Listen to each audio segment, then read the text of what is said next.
Just there. Welcome, Mike. How's it going, buddy? I'm good, man. I'm good. Trying to clear out my stupid messages from my watch. You got too many? Apparently, I've got 99. Oh, no. Whoa. Hey, These on unread right now. Oh, okay. Ooh, I just got a free mac and cheese on my Chick-fil-A app, boy. Mac and cheese is gross. I'm sorry, what? You heard me. Mac and cheese is gross. How could you even say that? It's not good. In what way is it not good? It's literally cheese and macaroni noodles. Yeah, but I think they're good separately. You don't put them together, in my opinion. I mean, do you eat pasta with cheese on it? Yes, but that's a different type of cheese. I don't put cheddar cheese on it. Okay, well, or American cheese, or whatever type of cheese. Mac and cheese. You don't know what you're doing with your mac and cheese. Then you're putting some weird cheese in there. No, I'm putting Parmesan cheese on there. You're putting American cheese on mac and cheese. I'm just saying. So cheddar cheese. When was the last time you had mac and cheese? It's been a while because I don't eat it anymore. It's so ooey gooey delicious. Nah. You know what's ooey gooey delicious? Chocolate chip cookies. Yeah, but that's ooey gooey delicious, not mac and cheese. That's not an entree. That's not a side item or an entree. Like mac and cheese. If you go to like Chick-fil-A, I won't be like, if you don't like the mac and cheese, I'm not going to be upset. That's fine. But if you go to like Soul Food Bistro, oh my god. To be honest, I've never been there, so I don't know. Like, I might be missing out, but I'm good on mac and cheese. Man, you're wild. And mac and cheese, I'm keeping this in because people need to hear this crap. That's fine. The slandering. I'm ready though. Whenever you're ready. You good? All right, Pat. In 3, 2, 1. What's up, everyone? Another episode of Dimes on Duval. I've got Mike alongside me here today in person. Yes, sir. This is a nice feeling. We might have Skylar join us later, and we'll see. He's got a client right now at Coastal Indoor Golf. And that brings me to Coastal Indoor Golf, our sponsor. Skylar's working. He's usually the one that talks about that. So yeah, I was about to say, what do you have to say about Coastal? They've they still got Justin James training there. That's all I know. And the long drive champion. He's awesome. But we got a pretty good show ahead of you. I know we missed last week the debauchery, the mockery, the terrible, terrible product that the Jaguars decided to show on the field the last 2 weeks. Well, I'd say 1 week. 1.5 weeks. Yeah. Thursday night, we all predicted the Jaguars would pretty much take care of the Dolphins, and we saw the complete opposite of that. Shout out to Chris DeRogi for actually being the only one picking the Bengals out of our predictions on Twitter. Yes. Did not get the exact score correct, so you do not get the prize. We're going to keep doing that each week as well so that you all have a chance to win a little Dimes on Duval prize pack. Stop asking me what the prize pack is, because I have no clue. Yeah, I'm the only one who knows, and I actually don't even know what it is. But on today's show, we got some good stuff we want to talk about. First, we'll keep it lighthearted. Then we'll go a little bit of Jags talk. I don't even know what we're going to talk about the Jags. Nothing good. Then we'll do some around the league and get into some segments. So jumping right in, Mike, I don't know if you, on the way over here, if you drove downtown, if you saw Shad Khan's yacht sitting outside in front of the CSX building. Do you go that way or do you go a different way? Well, today I came through the Matthews Bridge, and Matthews Bridge one lane, or the way going back towards town, was completely backed up because 2 cops took off one lane. I guess there was an accident. So that must have been a miserable experience. But that's pretty on. Usually I would come from downtown Jacksonville, like through 95, but this time I did not. But I did not see his yacht. No, not today. I am a frequenter of the Riverwalk, and I like to bike now that I have a bike. Shout out to Tyler. Thank you very much for the bike.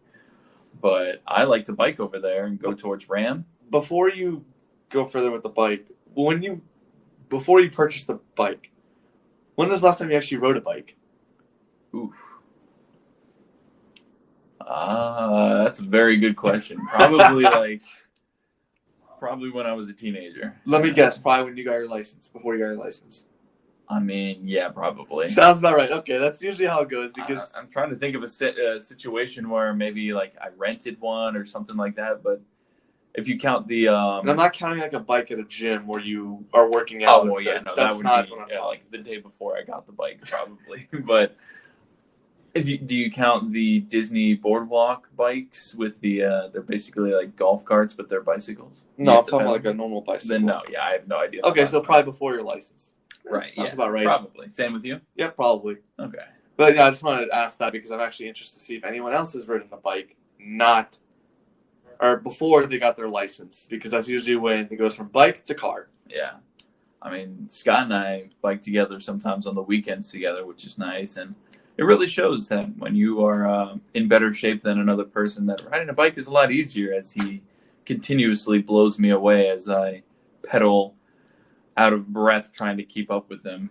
Kudos to you, brother. But yeah, I typically, back to the topic at hand, I would walk the Riverwalk as well, and Shad's yacht would sit there. And I'd sit there and I'm like, this is a pretty big boat, but it didn't seem that big. Well, dude, after I saw that it went on the market for $200 million, I had to look more into it. This thing, oh my gosh, it is, quote, better than a 5-star hotel. It has a deck of black marble, a bath made of solid onyx. And I'm like, okay, well, that's already dope as it is. No, this thing has a swimming pool, a barbecue area, a movie theater, sauna, helipad, Where does elevator, it have all this stuff? gym. It doesn't look that big, right? Oh, it looks big, but it doesn't look big enough to have a swimming pool. What else did it have? A movie theater, a sauna, That's gymnasium. a lot, unless it's all on the inside. This guy's got to have an indoor swimming pool because you can't notice it from the pictures. It has the capacity to hold 16 guests, like, to sleep. I wonder how much it rents for. I don't know, but it was rented in middle of 2018 by Jay-Z and Beyonce. They went on vacation to Italy and took it on a ride. But, oh, excuse me, here it is. I got it right here on Wikipedia. It has a charter price of $1.2 million per week, excluding food, fuel, and dockage costs. Okay, to be honest, I would just want to keep it there and just have fun. I don't even want to take it anywhere. Yeah, it was also in a movie. Ryan Reynolds' film 6 Underground, the Netflix film. It was featured in that. So this thing has had some airtime. It's pretty famous. I give it some credit. I didn't even know that. Kismet? Is that how you say that? Is that proper? Kismet, I think, yeah. It says term Kismet means destiny in Turkish and Arabic, as well as Urdu and Hindi. Okay, interesting. Well, enough about Shad and his failure of being an owner of the Jacksonville Jaguars. Let's talk a little Jags. So, as we all know, we lost to the Dolphins. We lost to the Bengals. Are we still going to sit here and say this is all Todd Wash's fault? Are we going to maybe turn the page and say maybe this defense just really sucks no matter who's the coach? I think it's that. I agree with you on that because Todd Wash is still, I don't know how he still has a job because he clearly has trouble adjusting to what the other offenses are presenting him. Doesn't want to bring a blitz. For example, the Bengals game. The Bengals, the week before, allowed 8 sacks against the Eagles. We had none. Yeah. That's bad. The Bengals have one of the worst offensive lines, and we don't bring a sack. We don't really bring much pressure. Like, I get we have a young defense, but there comes a point where you have to bring pressure to disrupt the quarterback. And I get that Joe Burrow is supposed to be this really great quarterback, but it's still a rookie quarterback behind center, and you still want to bring pressure to throw him off his game. Right, and you feel bad for Josh Allen because he's getting double and triple teamed each time because they know no one else can do anything. I mean, Taven Bryan came in there and had like a late hit, basically, and I don't know. Do you know of any other time where we really got pressure on him? No. Not really. Nothing stands out, at least. No. I mean, and just a note on Taven Bryan, I tweeted this the other day, and I found this to be really bizarre and really interesting. Keith, I don't know, did you see my tweet about Taven Bryan? I did not know I missed that. How many sacks does Shad Khan have this year? This year or his career? This year. I would say 0. I don't know. Oh, wait, hang on. Is it sacks or hits? It's probably QB hits. No, it's sacks. Yeah, sacks. He has 2.5 sacks. 2.5 sacks? Yes. Really? Yes. That seems more than I thought, honestly. Nope. And how many penalties does Taven Bryan have? This year. 13. No, he has 3. He has more penalties than... No, I'm sorry, not sacks. It was tackles. He has more penalties than tackles. Forget the sacks. That's what it was. I remember it now because I was like, there's no way he has 3 sacks. I don't think we have 3 sacks as a team. He has 3 tackles or 2.5 tackles, whatever. He has 3 penalties. I think I tweeted it on Monday, I believe, if you're looking at it. That's fantastic. Yeah, he's got 3 penalties, 2.5 sacks. No, 2.5 tackles. God, I keep mixing up the 2. But 2.5 tackles. He is terrible. And we passed on Lamar Jackson for this guy, and now Lamar Jackson is really doing really well this last 2 years. But not just on Tom Walsh, the defensive players, they're not good. They're all young. They're inexperienced. Jags have over $80 million in cap space. I expect in free agency they're going to have to go after some players in free agency, especially on the defensive side of the ball. Oh, without a doubt. I mean, we've already seen flashes of this offense where we can see some cohesive parts. I think that Gruden is the coach that we need in this offense to succeed. Granted, why give up on the run when the run seems to be the only thing working, and just throw 3 straight passes is beyond me. But, I don't say the run's just working. Like, now that we have DJ Chark back, it shows that how much he is critical to the offense. Him and James Robinson are the keys to our offense. We lose one, we're screwed. And as we saw against the Dolphins, James Robinson couldn't do it himself. And DJ Chark, not having him against the Dolphins kind of screwed the game plan. Yeah. And Jay Gruden even admitted that in a press conference after the Dolphins game, I think in the preparation for Cincinnati. So it just shows that DJ Chark is definitely a key factor for the Jags offense. Like you're saying, we don't want to run the ball. But on defense, there's holes all across the defensive part of the team. I just don't know where to start. Whether it's the interior, you're getting rid of Calais Campbell, no run defense. Taven Bryan's supposed to be this great run stopper. That's been non-existent. Lack of a pass rush. Josh Allen, Caleb Chason not showing up. Whether the secondary, now they are a little hampered with injuries. But you can't have Andrew Wingard back there. He's not that good. He had one good game against the Colts this year, and now everyone's saying he's really good. And now through 3 other games, everyone's now realizing how bad of a player he really is. We get Jared Wilson back, I think, this week or next week. That'll be huge for the defense. So that's really good, which is really sad because Jared Wilson's not even that great, but it's better than what we have. So it's going to be very interesting to see what happens with this defense going forward, especially going against – who are we playing this week? I already forgot who we're playing. Texans. Oh, we're playing Texans, who, as y'all remember, I gave game ball 3 weeks ago to Bill O'Brien. Now he's no longer the coach. So it's going to be very interesting to see how Houston does with a new head coach. We'll get into more of that with Around the League coming up later. But, yeah, it's going to be interesting. I mean, I think with this Jaguars team, with the amount of injuries and stuff, it's really hard to get a gauge on, like, how bad we really are.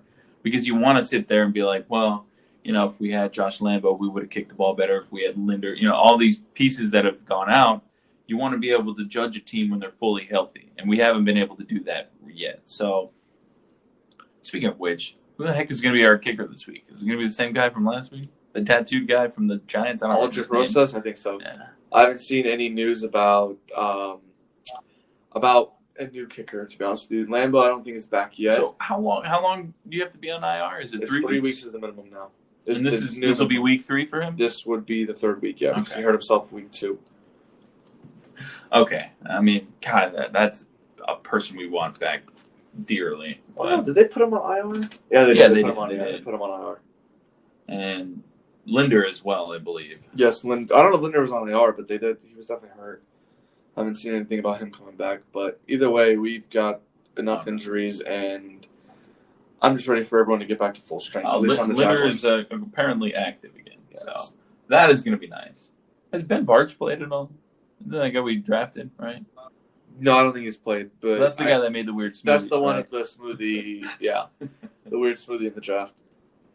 Okay, I was just curious about that. Well, the Jags are just sad. I mean, we know that.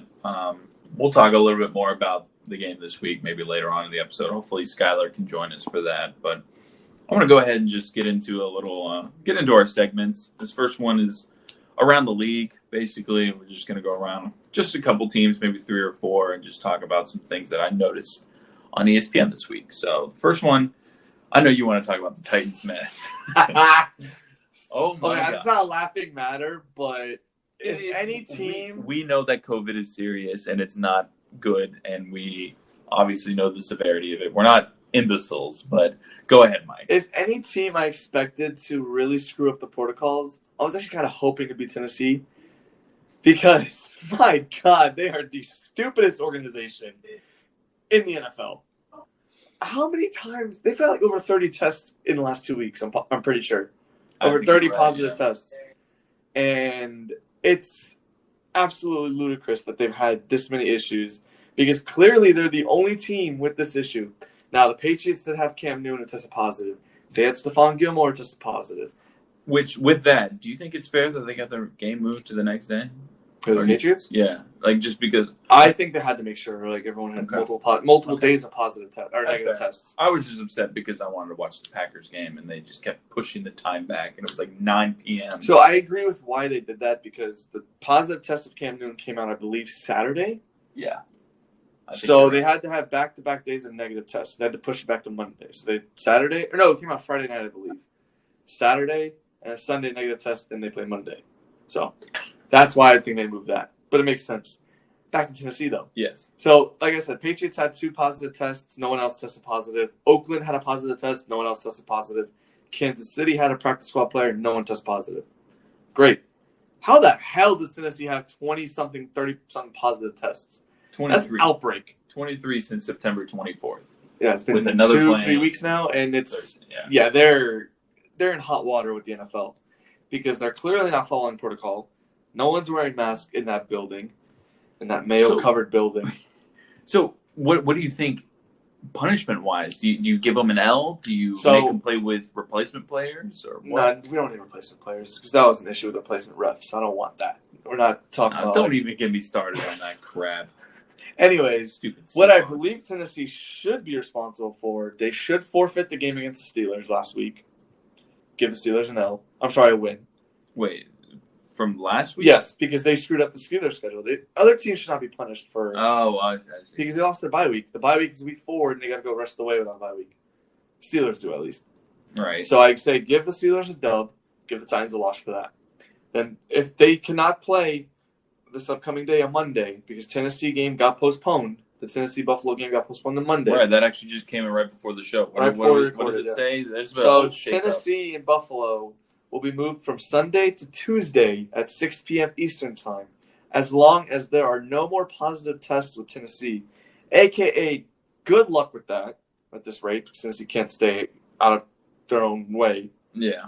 And then the Bills-Chiefs game, because the Bills are supposed to be playing on Thursday Night Football that week, they got pushed to Sunday, as long, again, as there's no positive test with Tennessee. So there could be a chance we have Tuesday Night Football, but no Thursday Night Football if Tennessee gets their act together. Man, that's wild. But if they don't, which I don't expect they will, I think Tennessee should be given a loss for that game against Buffalo, forfeit the game. And I found out today that in the CBA, the restructured CBA with the NFL and the NFLPA, the Players Association, they do not get paid if the teams forfeit. So what I think... The losing team or both? Both teams, because both teams are screwed. So what I think the Tennessee Titans should do is pay the salaries for both the Steelers and the Bills to make up for not playing, because that's bogus, in my opinion. That's what I think. Because the NFL's got to lay down the hammer. Because this is one team that's really screwed up with the protocols. And why not? Just make an example of the Titans. Hey, NFL, if you're listening, Mike Yashu's got the answers here. That literally would be the perfect answer. I would agree with the forfeiture of this week's game. I don't think you can retroactively forfeit the Steelers I mean, that's game. Just wishing, because I would love to see Titans get 2 L's. But absolutely. I mean, I would love to see Tennessee lose every game, but I can't believe these guys are a bunch of dum-dums. And also one more game that did get changed. Denver at New England got moved from Sunday to Monday. So now... And what was the effect on that? Was it just timing, I guess? I guess timing or TV contracts or something. I don't know. Okay. Either way, we are going to have two Monday Night Football games in the same week for the 3rd week this year. I love it. I think, by the way, I may be the only one here. I don't know if I am. I think 2 Monday night games is a great idea. It's cool when I don't get the later slate. Yeah, the later slate stinks for some people, but 9 p.m. was a late kickoff. I'm an old man. I gotta go to sleep. 9 p.m. last week was a late kickoff for the Packers. All right, moving forward, we will go out to the West Coast. The Chargers officially named Justin Herbert as their starting quarterback, which makes sense. The GM made it his point to pick him in the draft anyway, but I don't know about you, man, but I just feel bad for Tyrod Taylor. Now, do you feel bad for him medically or the actual fact that he's not a good quarterback and he got benched for other quarterbacks? Like, I say both. I mean, I feel like he did screw up in Cleveland. I do think that, obviously he wasn't the answer that they wanted in Buffalo, but like, I really thought this was his chance to shine because I always liked him. I thought he was a nice guy. He actually, on Buffalo, I liked Buffalo when he was a quarterback. I hate him now. I hate Josh Allen. I think he's a loser, but we'll get with that. I mean, he's playing very well this year. We'll talk about that in a second, but medically, yeah, of course I feel bad for him. That's why I kind of feel should not bad. have a job. My gosh, he's got charged with malpractice multiple times. Did he actually get charged? In previous instances before this. I was about to say he's gotten pulled over for DUIs. This is not. Did you ever watch the show 30 Rock? Episodes here and there. Okay, well, there's a character named Dr. Spaceman. The guy is a doctor, but he's not a doctor. He's an idiot. He doesn't know how to say diabetes in one episode. He's like diabetes, that kind of thing. So it's like, that's what I feel like this guy is. This guy just found a degree on the ground and said, yeah, I'm a doctor. And that's it. And that's how he got the job. So, yeah, I feel bad for Tyrod Taylor. And good luck to Justin Herbert. I mean, shoot. I feel bad for him. Like, and if people aren't aware, Tyrod Taylor lost his job pretty much because the doctor gave him an injection for his chest. Cracked ribs, I believe. Or cracked ribs, yes. And the doctor accidentally punctured him and knocked him pretty much out of the game. Yeah, no, it screwed him up. So, just poor guy. That just sucks. Continuing forward, former Jag Prince Amukamara signed with the Cardinals, who last played for, I think, the Bears. So, I mean, good to see him get another job, I guess. Cardinals have had some injuries. Really wish they can figure out their offense because, man, oh, man, they're fun to watch. But Kyler Murray and them, it just feels like there's not enough consistency from that offense. They could be a lot better of a team if they had more flow. What's up? But no, I was going to say... Okay. Yeah, well, I'll just cut it right here. What's up? I was going to see. Skyler said he's going to hop on. He said, yeah, he's but we need to see when he comes on. That's the thing. Oh, okay. I see. That's why yours went off because... I see. It's not do not disturb. I don't know what time you're 27 cut or something. Around, just approximately. And do you want to say something about Prince, or I'll just go on to the last we're talking about Arizona, so that's perfect. Okay. Let me see. I got to find one more. I wanted to make it 4. Josh Allen. That was going to be the last. No, I thought you were going to talk about the... Okay.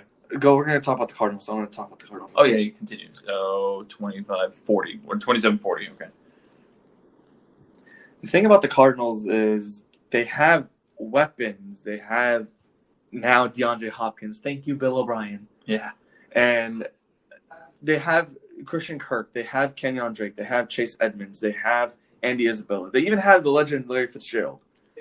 It's just that there's a lot of targets to get them. There are a lot of footballs to go around, so they're going to have to get everyone involved. But I think there's DeAndre only Hopkins, one football, but you have that many targets. Yeah, that's not. Yeah, thank you for correcting. I got you. But DeAndre Hopkins is definitely going to be the main guy, and Kenyon and Chase Edmonds will probably be the second or third option, depends on the timing, and eventually Christian Kirk and Andy Isabella will get going too. So I expect Arizona to be in the playoff hunt down the stretch and probably make a wild card spot. So that's what I think about the Cardinals. Yeah, okay. And the last one I had was circling back to Josh Allen. Okay. I know... I don't know if you listened to the latest episode of the Sports Bar podcast or actually the last episode. Go ahead. Oh, I listened to the one they talked about Josh Allen and they brother apologized. Yep. Yeah, and I'm right there in the same boat they were. Yeah. I wrote him off. I said this guy sucks. Whatever. I don't really care. He's the bad Josh Allen. We've got the good Josh Allen. And now it rolls in reverse right now. Rolls in reverse currently. Yes. So Josh Allen has honestly been getting talks for MVP. Do you think he can hold up to this standard that he's been playing at right now to seriously be considered as an MVP favorite? Or so no? I've got 4 MVPs ahead of him, or 4 MVP candidates ahead of him. List them. I mean, Russell Wilson, I agree. Aaron Rodgers, I agree. Patrick Mahomes. I agree. And this one, if the defense can get their crap together, Dak Prescott. If the defense can get it together. If not, I don't think Dak's going to be MVP consideration. What? Ugh. But Ew. I think he's honestly, Dak Prescott's putting up 1,600 yards through 4 games. No, he's put up almost 1,800. It's ridiculous how many yards he's put up. Does he even have a win? Yes, they have a win. That's the thing. The defense is the reason why they're losing games. It's not him. But Josh Allen, I think, can keep it up.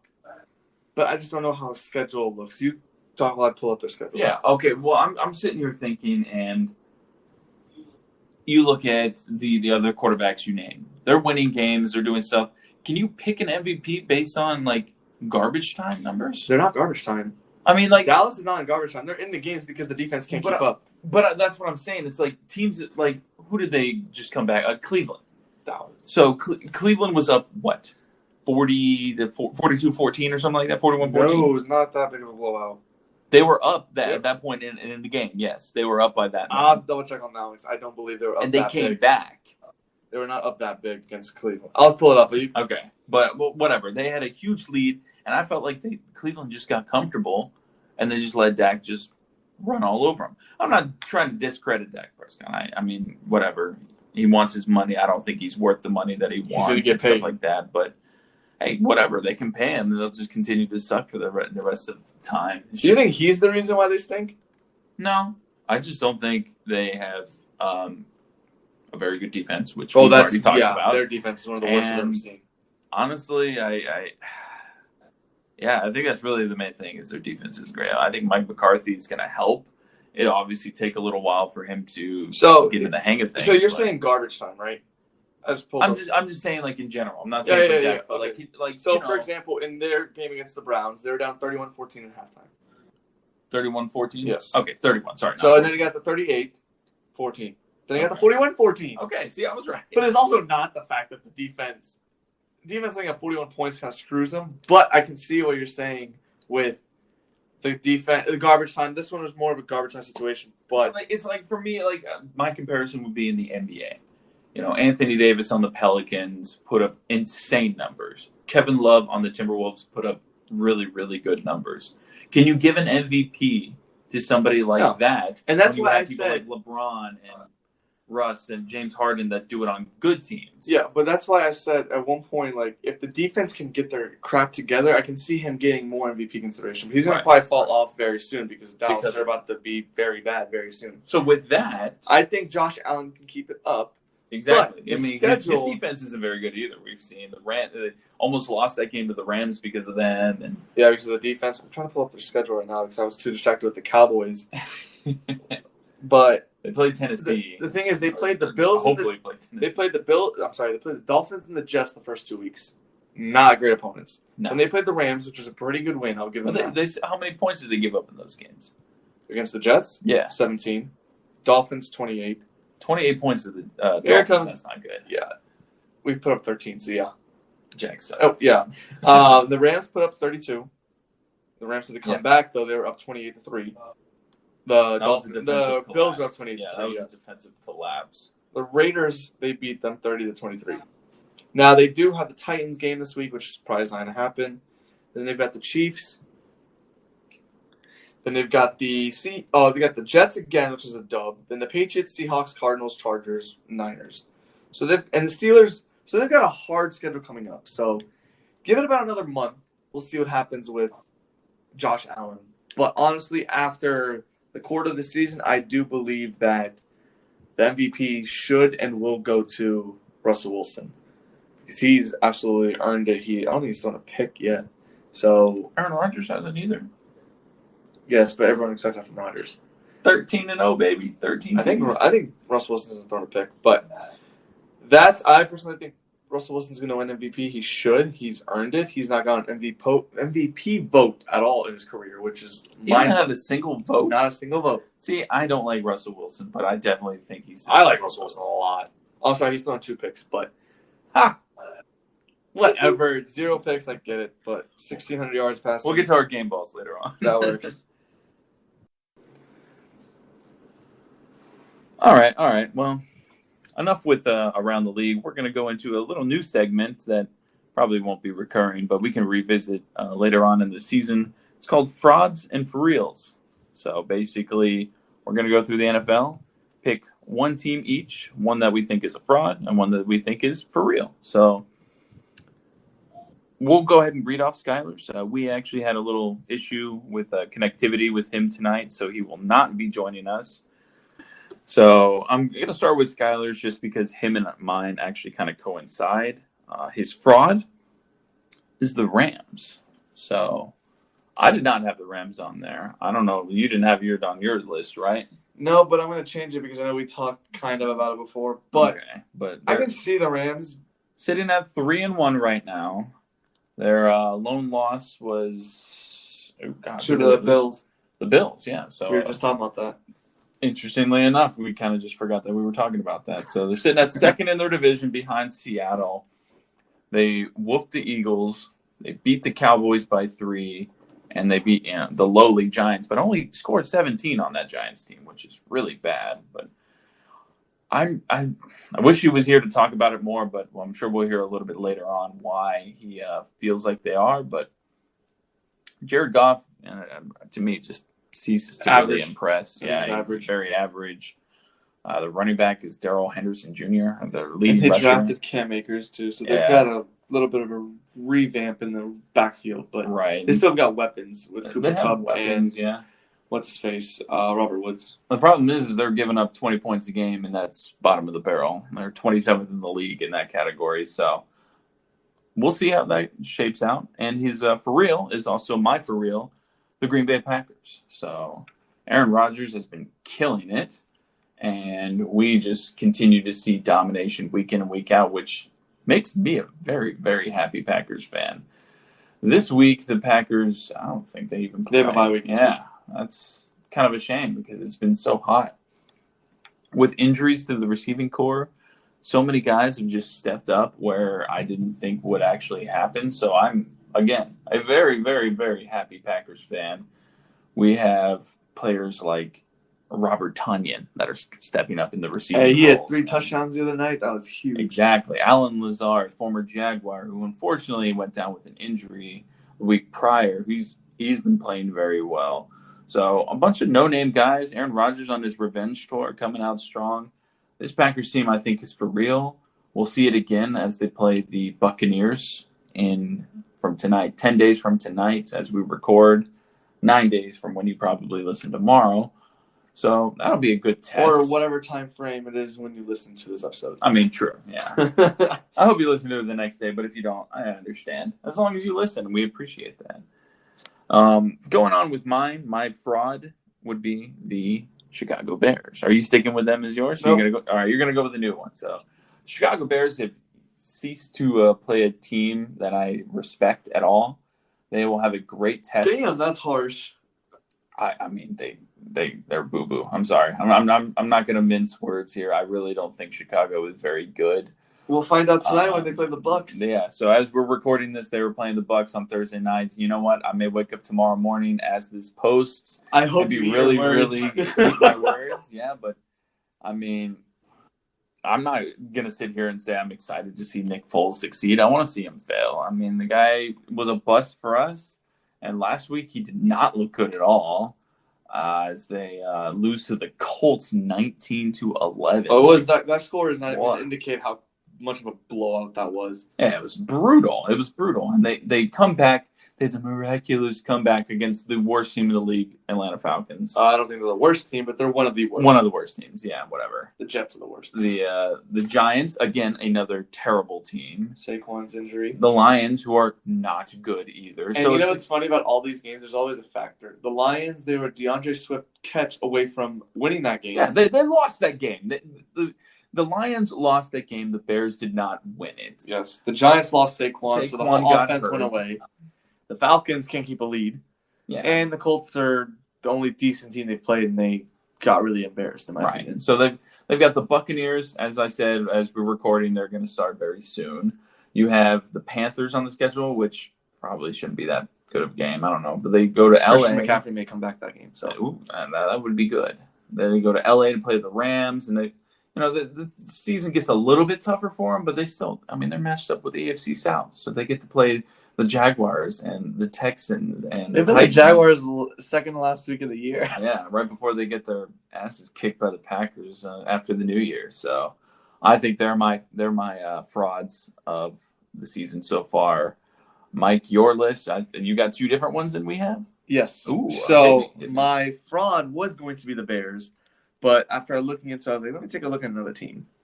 So for everyone that's kind of keeping track, our criteria is they have to be 3-1 or 4-0 through 4 games of the season, or with certain cases like the Steelers who are 3-0.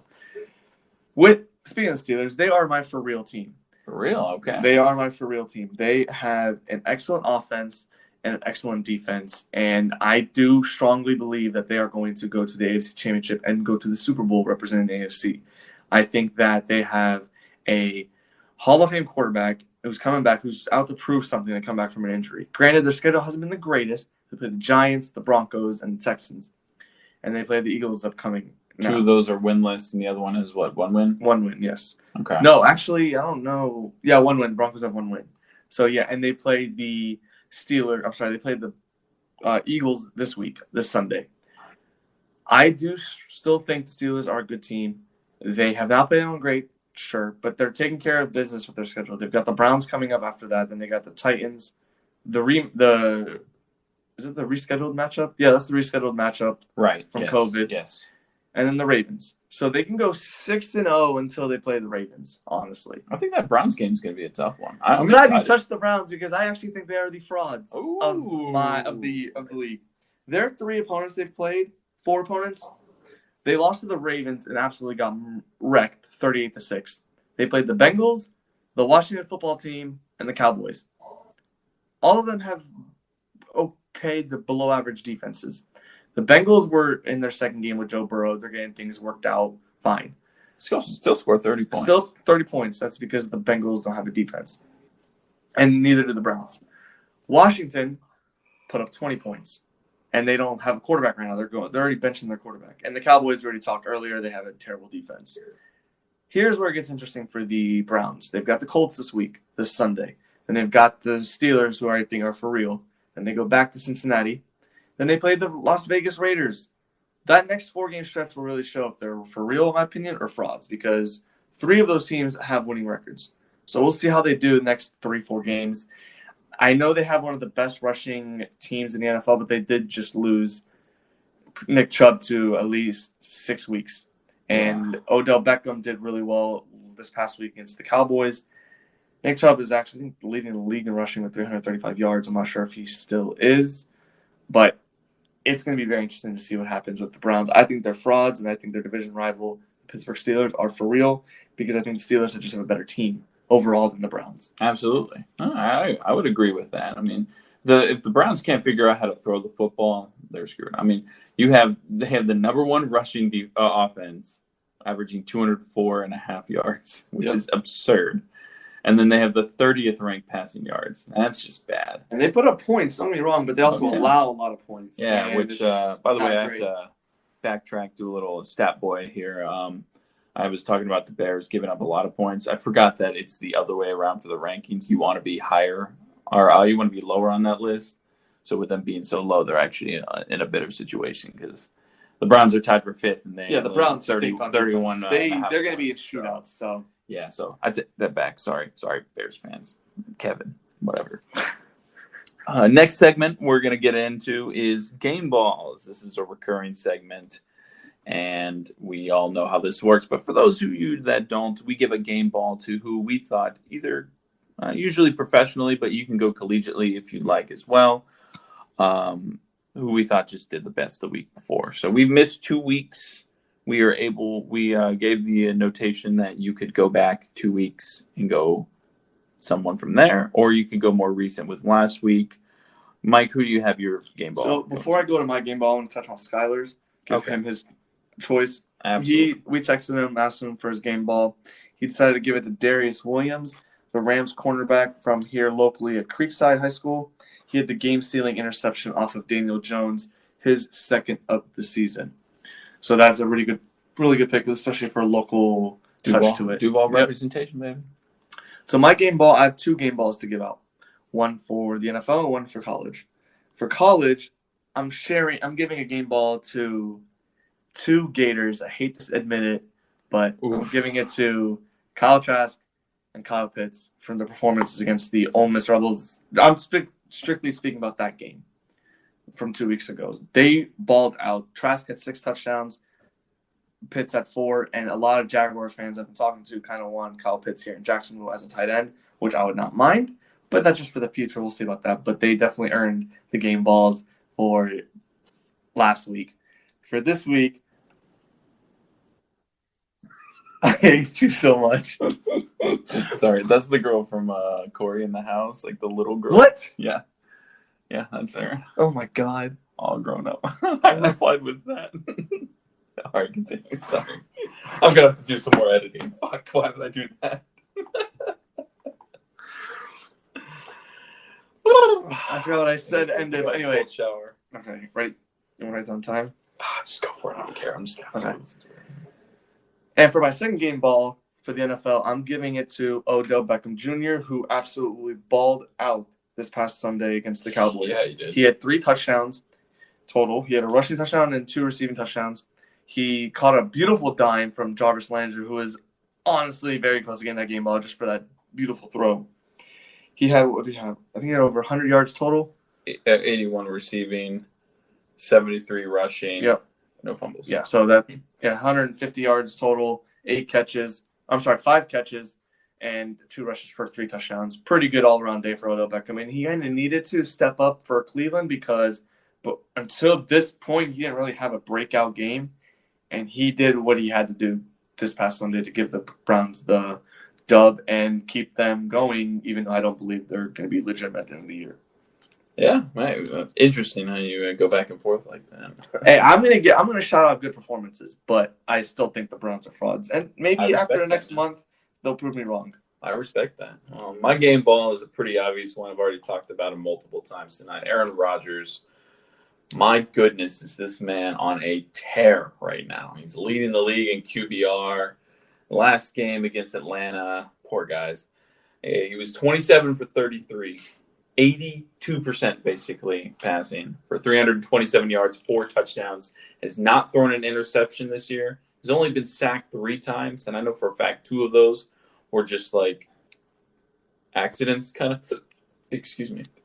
2 of those were just accidents, so take that how you will. But my goodness, is this man on a path to prove to everyone that he is the starting quarterback for the Green Bay Packers for the foreseeable future. I mean, Jordan Love hasn't even been activated, man. He's been kind of sick, so he's been chilling in street clothes while Tim Boyle suits up as the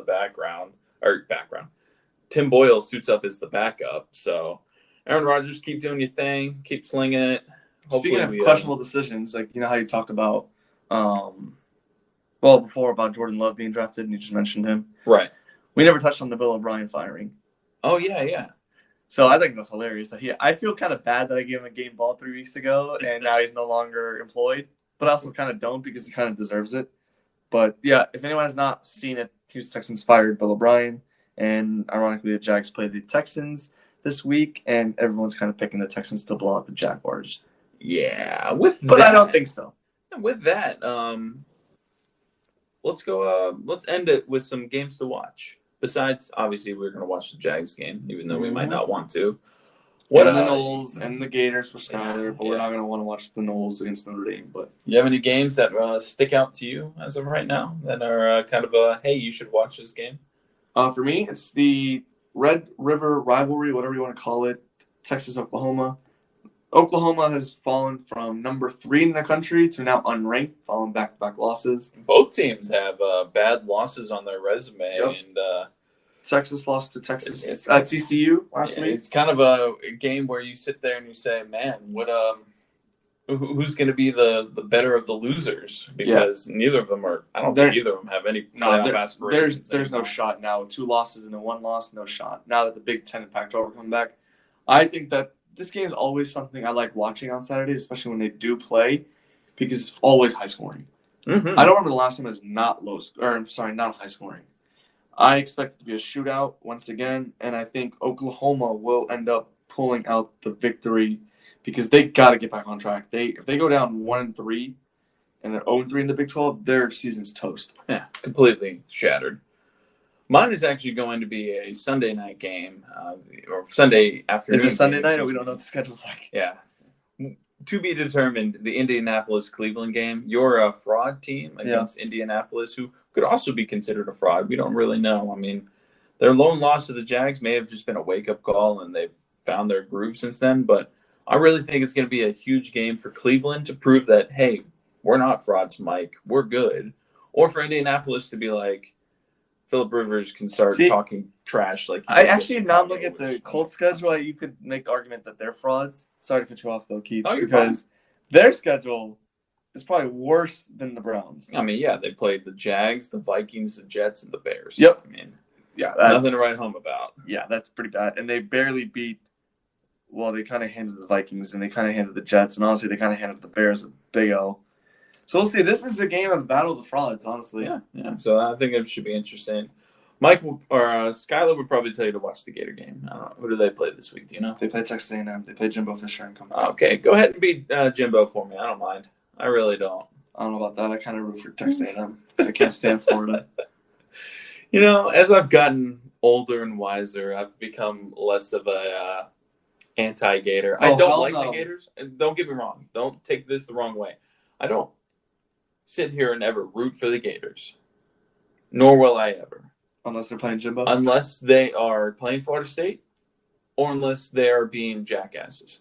Now, I know a lot of Gator fans that are very respectable people, like Skylar included. But sometimes, you know, the trash talk can get out of hand, and I am not one to trash talk. I only trash talk if you trash talk to me first. So if you come at me slandering Florida State for some reason or whatever, I'll come back and hit you with something. Now, granted, I have nothing to say right now because we are literally one of the worst teams in Florida, but no, we are the worst team in Florida. Not one of the. We are the worst team. I can't even. Stetson might be worse than us. I don't think they have a football team right now. I don't think their season's even happening. Yeah, exactly. So we are the worst team in Florida playing football. Yeah, but regardless of that, but like even a high school team might beat us. When Florida State was good, I still had Gator fans that would come at me and talk all kinds of junk, like, well, blah blah this, blah blah. I don't care. We're the better team right now. And I can sit here and respectfully say that the Gators are the better team right now. And it doesn't take a genius to know that, but I want to say good for you, Florida. You know, I think you got a good coach. You got a good quarterback. Shit, I'm worried about Florida State for years to come. I think we're going to continue to get manhandled until Norvell can get a class of his own and start building up this team, which we've talked about in our group chat multiple times now, that this is year 0, according to Scott, and I agree with him. I think this is year 0. You give the guy a couple years. I was with Scott when we were watching that Florida State. Hopefully, we can get a competitive team and have a good rivalry again. Because, I mean, goodness, if you look at it, I agree with that. It was Florida dominating us, and then it was us dominating them, and now it's back to Florida dominating us again. So it's like, I want to see some parity. I want to see some Florida State ranked 27 or 25th. And Florida ranked 17 or, you know, something like that, to where it's like both ranked team. It's a big game. It's the last game of the season. And I want to see some excitement. Just to touch on that, I was actually talking to one of my friends, and we were talking about, he's in Miami. He grew up in Miami. He went to UF for dental school, whatever. Cool.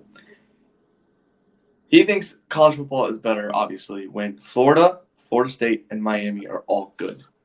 And I'm like, you know what? That's actually not a bad point, because in the 90s, Florida ran college football world. The state of Florida ran college football.